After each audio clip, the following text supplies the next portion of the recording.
Welcome to all in my second video of class 7th science chapter 2 nutrition in animals. I am Dr. Kailash Mina going to explain the process of digestion in humans. So before discussing the process of digestion, let's have a quick look on the digestive system of human beings as I already have discussed in my previous video of the same chapter. So the digestive system is composed of digestive tract, the alimentary canal and the digestive glands. So the alimentary canal is composed of several compartments, for example mouth, buccal cavity, esophagus, stomach, small intestine, large intestine, rectum and anus. And the digestive glands we are going to discuss here are the salivary glands and liver and pancreas. So let's move on to the next slide. So the first compartment of the digestive tract is the mouth and the buccal cavity. So mouth is the opening of the first compartment and the first compartment is the buccal cavity. So I have assigned you one activity in my previous lecture that to count your teeth and to know about what type of teeth you have. Now we have the answer. We have 32 teeth in a normal adult human being, and in lower jaw and upper jaw we have replica of those teeth, and even in one jaw, either upper or lower, we have again mirror images of the teeth. So here we have labeled only 1/4 part of the our set of teeth. So here two teeth are labeled as, these two teeth are labeled as incisors. This one tooth is labeled as canine, and these two teeth are labeled as premolars, and these three teeth are labeled as molars. So we have these two incisors along with these. So we have actually 4 incisors in one jaw, and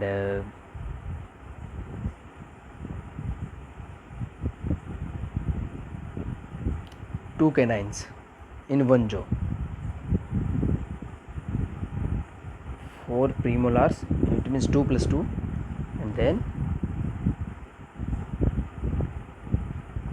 6 molars in one jaw. And if we double this amount, then we will get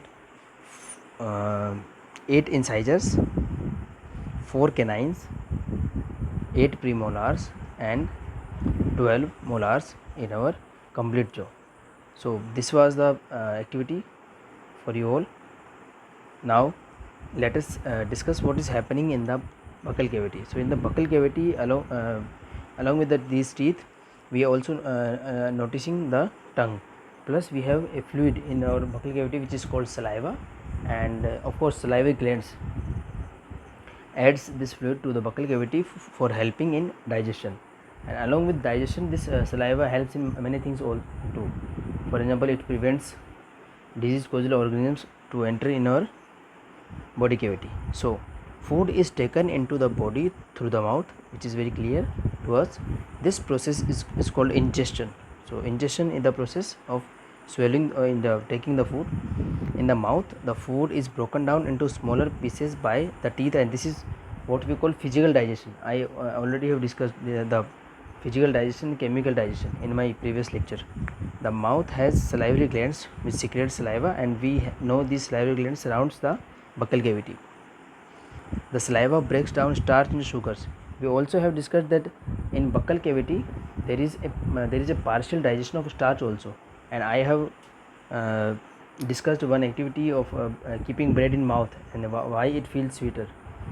And then we also have discussed the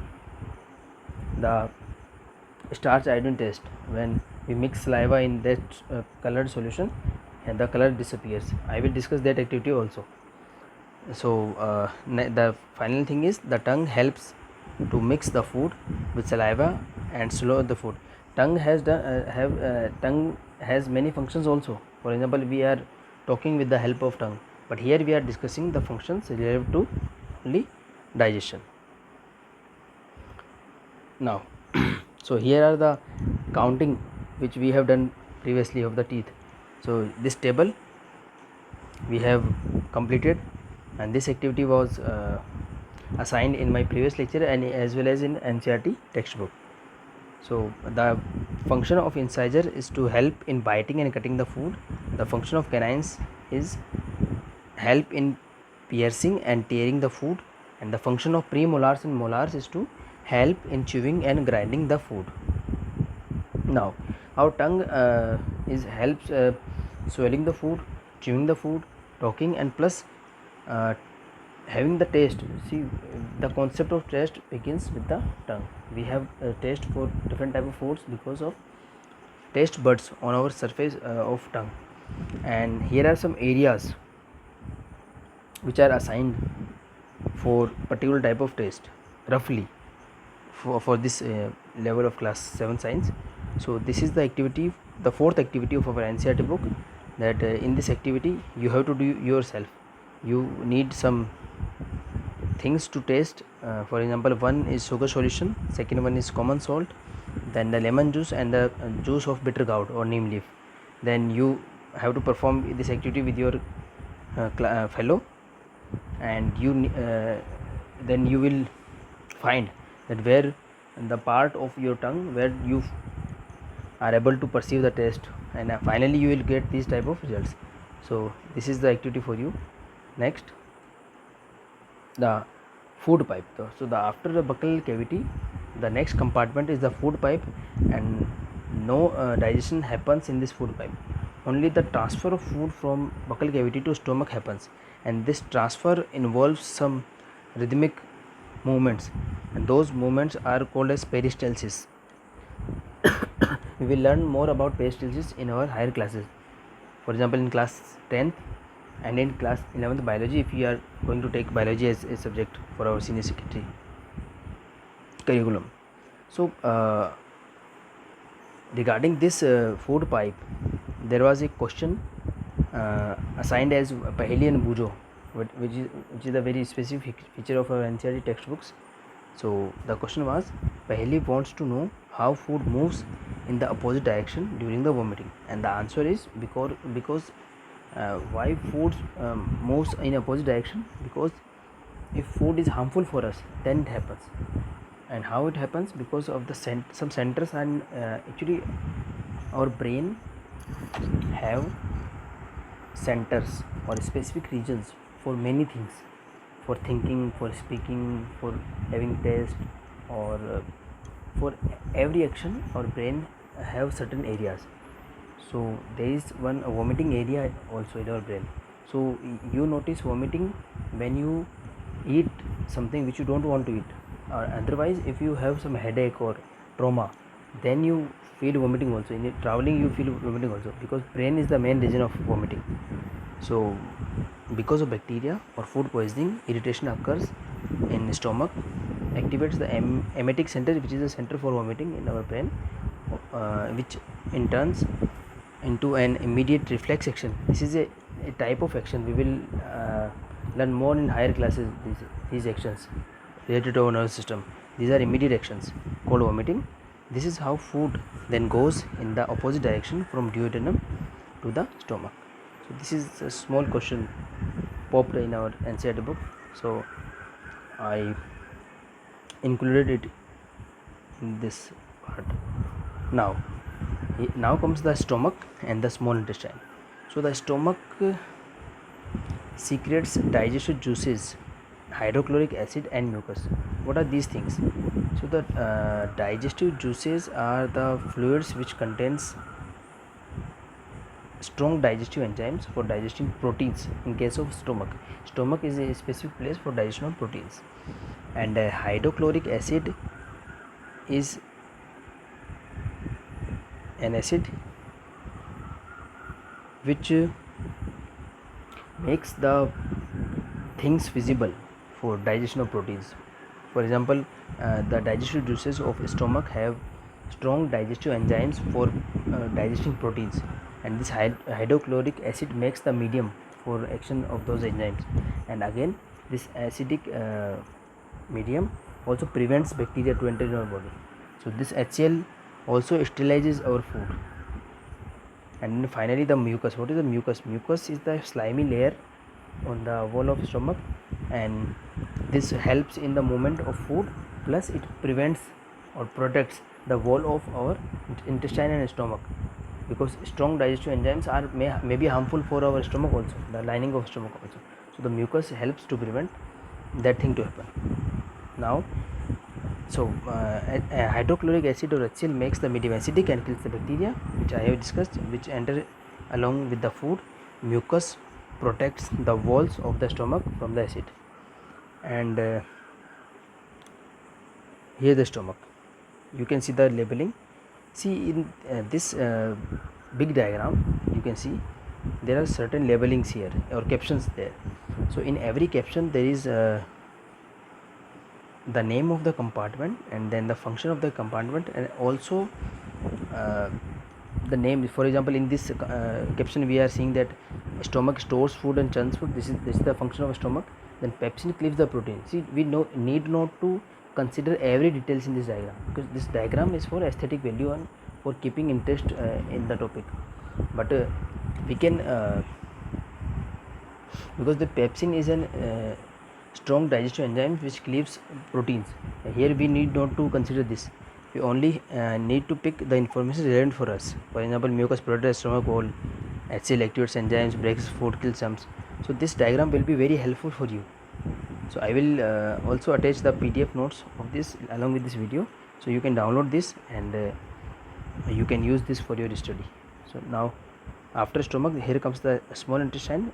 As I have said in my first video of the chapter, that small intestine is the place where maximum digestion happens, and after digestion the small intestine is also the place where maximum absorption also happens. So the small intestine is a long coiled tube. It receives secretions from liver and pancreas, which are digestive glands. I have discussed earlier in my first video. So again, let's consider liver and pancreas first. So liver and pancreas are digestive glands which helps in the digestion of proteins, fats, carbohydrates and many things. So here pancreas makes the strong digestive juices, but liver only helps in the digestion. It doesn't make any juices. So what are the function of livers? Liver breaks down and builds up the many biological molecules, stores vitamins and iron, destroys old blood cells, destroys poisons, produce bile. So here in the digestion we need to consider only this bile, because other functions are not related to digestion. Produces bile. Bile is the juice or fluid which is secreted by liver and stored by this green structure which is called as gallbladder. So liver produces liver juice which is called bile, and gallbladder stores that food and releases in a regulated manner in the small intestine. So the function of gallbladder also written here, stores bile. Now let's consider the pancreas. So the pancreas, here we need to consider only these actions. Pancreas helps in digestion of proteins, starch and glycogen, and lipids and nucleic acids. It means pancreas helps in digestion of all kinds of food in the small intestine. So never forget the site of action of pancreatic and liver juice. The site of action is the small intestine, because all apart from small intestine there is a partial digestion of starch in buccal cavity, and the partial digestion of much digestion of proteins in the stomach also, but finally everything left out is completely digested by the small intestine. Now the small intestine is a long coiled tube. It receives secretion from liver and pancreas. It also secretes digestive juices. Apart from liver and pancreas, the lining of a small intestine also secretes digestive juices, which completes the digestion of the food. The liver is the largest gland in the body. It secretes bile juice which is stored in the gallbladder. I have shown you. It breaks down the fats. The pancreas secretes pancreatic juice which breaks down carbohydrates, proteins, and fat also. The intestinal juice completes the digestion of starch into glucose, fats into fatty acid, and glycerol, and proteins into amino acids. See, these are the basic components. Starch, fats,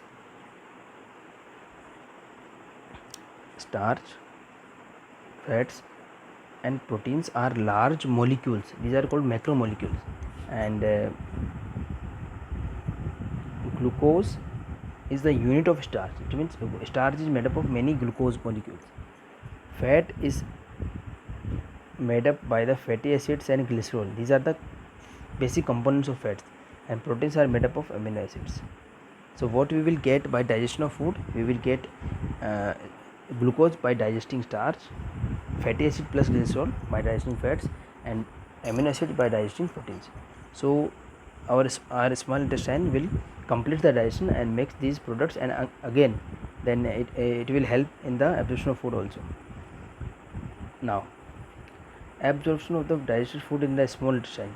See, small intestine, as I have discussed, is a very long organ, like 6 meter long. And then I have discussed the concept of surface area also in my first lecture. So what is this coiling? See, this coiling and super coiling helps in the increasing of surface area, and a part of these coilings, this intestine is a tube like structure, and within inside it is like it have finger like projections, and these projections are called as villi, villi, villi or villi. So these villi helps or increases many folds the surface area of intestine. You can see these finger like projections. So these finger like projections increases the surface area of intestine many folds, and apart from these villi, our intestine have if this is the structure of a single villi. So apart from these villi also have some microvilli. This is a microscopic structure. So because of the foldings, infoldings, villi and microvilli, or small intestine have a huge surface area, roughly equals to a tennis court. So let's have a look on the narrations. The digested food is absorbed by the walls of the small intestine. This process is called absorption. The small intestine has several finger-like projections called villi, as I have discussed. Having blood vessels, the villi helps to increase the surface area for absorption. The absorbed materials are carried by the blood to the different parts of the body and used by the body. This is called assimilation. What is assimilation? See, we will discuss circulatory system also in later our chapters. So after digestion food, small intestines, villi and microvilli will help the absorption of food. That absorbed food will go through blood stream to our body cells, and those body cells will assimilate that digested food. This is the purpose of digestion, to grow our body, to multiply our cells. So and finally the undigested food then passes to the large intestine. Large intestine also helps in absorption, and there is no digestion as such in the large intestine, and large intestine absorbs only water and minerals from the food. So in the large intestine water and some salts are absorbed. The remaining waste then passes to the rectum and remains there as feces. It is removed through anus from time to time. This process is called egestion. See, anus is the final part of the alimentary canal. For example, the mouth is the first opening of the alimentary canal, and anus is the last opening of the alimentary canal, and the complete alimentary canal or the digestive tract runs between mouth and anus. Along with, we have some digestive glands also.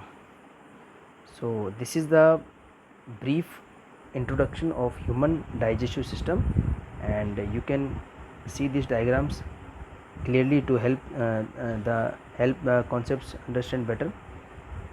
Finally, we have